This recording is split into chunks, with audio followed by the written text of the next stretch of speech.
Take two. Episode 16. Nope.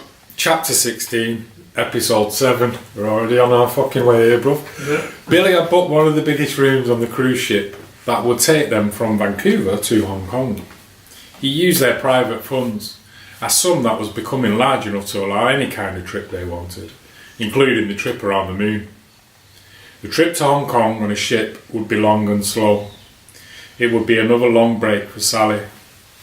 Sally slept most of the first 2 days and Billy explored the ship. A few people smiled at him.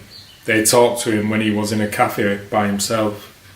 If they asked if he was on his honeymoon, he smiled and nodded. He wanted to say, "I wish." Most of the passengers were retired couples. They liked being on a floating hotel, belching poorly burnt heavy oil like tomorrow could go and fuck itself. Billy especially liked looking up to the night sky when there was no moon. He had been away from cities long enough to know what to expect, but still it fascinated him. So many stars right up there to look at. Sally found him lying on a lounge chair on the balcony with all the lights out. She had needed a short nap after their evening meal in a very beautiful restaurant. The cafes, the clubs, everything on the ship was beautiful. The food was beautiful and delicious. Even the coffee was brilliant. The ship was an amazing fantasy land, a private floating paradise for the well-off. How many stars are out there? All of them. Sally smiled and sat beside him in the next lounge chair. She had just woken up from a sleep and remembered a time not so long ago. Stealing cars and cigarettes, breaking things. I don't know if we should drive the car into the pool. We could drown. That's why the windows are down. I still feel like that kid, Billy. You are just smarter, stronger and more beautiful. How many stars does your machine tell you? I can tell you, approximately in the Milky Way are about 1 billion stars. That's a guess by those who look, astronomers. That might be about average for a galaxy. Some are much bigger. There is a bit of a problem with guessing galaxies. There appears to be 1 trillion or 2 galaxies, but the light is old. The galaxies have moved over the billions of years that some of the light has taken to get to us. So many galaxies are merged with other galaxies, making less of them but much bigger. Now it's somewhere around 350 billion big galaxies. Not sure I'm following you. The number is what? 350,000 million galaxies. That's the known universe, and that means who knows what is beyond what we can see. The known universe just means what light has gotten to us. That's about 90 billion light years diameter. A big balloon. We can only see stars from here. Except there is one galaxy we can see if we know where to look. We are on our way to another galaxy. 4 billion years will get us to Andromeda.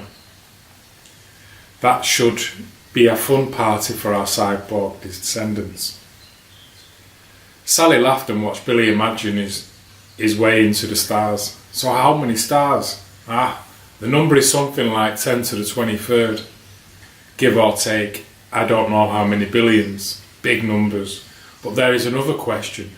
What is that? What was before the universe? It started from a point not quite 14 billion years ago. Why was that there? That is a weird one for space-time creatures to get their heads around. But there is speculation, based on math that works, that there was a before this universe. Could be what we call our universe is an event in a much bigger event. Are you serious? A universe is like a bubble on a crashing wave, only it lasts trillions and trillions of years. I'm not sure I like that. I think it's pretty cool. It's scary. It's impersonal out there. but there is no point ignoring it. We could. If it was all empty, we could, but not far away are a bunch of big rocks. One of them destroyed the 160 million year reign of the dinosaur. You are an encyclopedia of everything. I like learning things, but I don't know that much. Billy looked over at Sally. It was hard to see her face, but he knew it was smiling at him. He knew Sally's smile in the dark. You want to smoke a joint? You have one with you? I do.